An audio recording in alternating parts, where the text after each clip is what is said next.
Hello friends, வணக்கம், கொன்னிச்சிவா.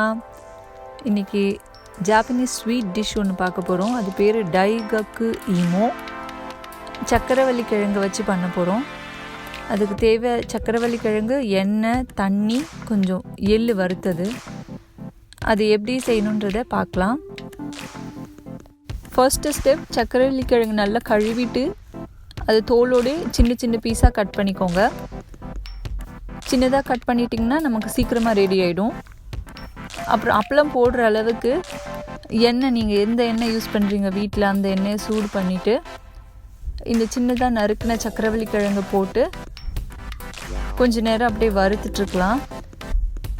அந்த கிழங்கு நீங்கள் ஒரு ஸ்பூனில் குத்துனிங்கன்னா சாஃப்டாக இருக்கும். அந்த நேரம் வரைக்கும் வறுக்கணும். ஒரு 3 to 5 minutes ஆகும். கண்டிப்பாக சின்னதாக நறுக்கினா சீக்கிரம் ஆகும். பெருசாக நறுக்கிட்டோன்னாக்கா கொஞ்சம் டைம் ஆகும். ஒரு 5 minutes போல் ஆகும். கிழங்கு வறுத்துட்ருக்க அதே டைமில் ஒரு பாத்திரத்தில் தண்ணி, அதில் கொஞ்சம் சர்க்கரையோ இல்லை வெல்லமோ சேர்த்து, சோயா சாஸ் இருந்தால் அது கொஞ்சம் போட்டு ஒரு 30 seconds அடுப்பில் வச்சு நிறுத்திடுங்க. அந்த கிழங்கு வறுத்ததும் அது சாஃப்ட் ஆகிட்டதும் அதை தூக்கி இந்த ஸ்வீட்டான தண்ணி நம்ம ரெடி பண்ணி வச்சுருக்கோம்ல அதில் போட்டுருங்க. போட்டு எள்ளு சேர்த்துட்டோன்னாக்கா ரெடி ஆகிடும். அவ்வளோதான், ஃபினிஷ்.